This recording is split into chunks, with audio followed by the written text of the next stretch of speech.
गरीबों के हक की आवाज। पिछले 7 दिनों से इंदौर के केंद्रीय जेल में कैदियों के बीच कथा का आयोजन किया जा रहा था। इस कथा में बड़ी संख्या में कैदी भी शामिल हुए थे और जमकर भजनों पर नृत्य भी कर रहे थे। 7 दिन बाद रविवार को इस कथा का समापन हुआ। भागवत कथा में भगवान विष्णु की विभिन्न कलाओं के बारे में कैदियों को जानकारी दी और किस तरह से उन नियमों का पालन करते हुए एक अच्छा जीवन जिया जा सकता है, इसके बारे में भी बताया गया।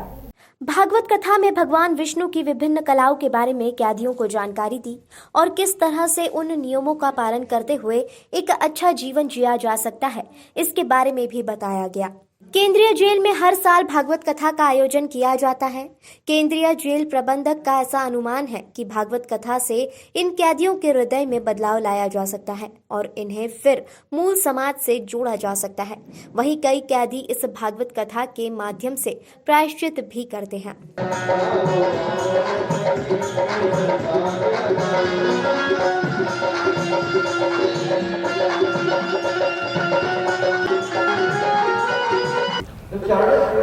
आज श्रीमद् भागवत कथा का आज अंतिम दिवस है और आज कथा हमारी संपन्न हो जाएगी। यह कथा हमारी 1 तारीख को प्रारंभ हुई थी और विगत 7 दिनों से लगातार चल रही है।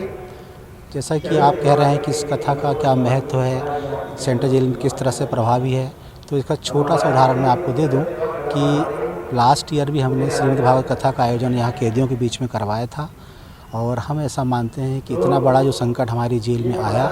कोरोना काल में और काफ़ी बंदी हमारे लगभग 80 बंदी संक्रमित हुए, बहुत सारे बंदी आईसीयू में रहे, बहुत सारे बंदी वेंटिलेटर पे रहे,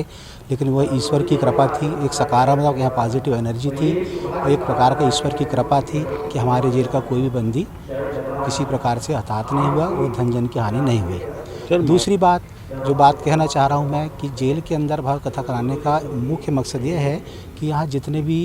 लोग रहते हैं, अपराधी रहते हैं, कैदी रहते हैं या व्यक्ति रहते हैं, कहीं ना कहीं किसी न किसी प्रकार की नेगेटिव सोच, नकारात्मक सोच के साथ इस जेल में आते हैं, तो उनकी सोच को परिवर्तित करने के लिए और पॉजिटिव एनर्जी इस वातावरण में विकसित करने के लिए इस प्रकार के धार्मिक आयोजन कराए जाना आवश्यक है, ऐसा मैं मानता हूँ। सर, महाराज ने किस प्रकार का कैदियों को संकल्प दिया? महाराज जी ने कैदियों को संकल्प दिलवाया है कि आप प्रतिदिन चलते फिरते, उठते बैठते आप हरि का नाम लें,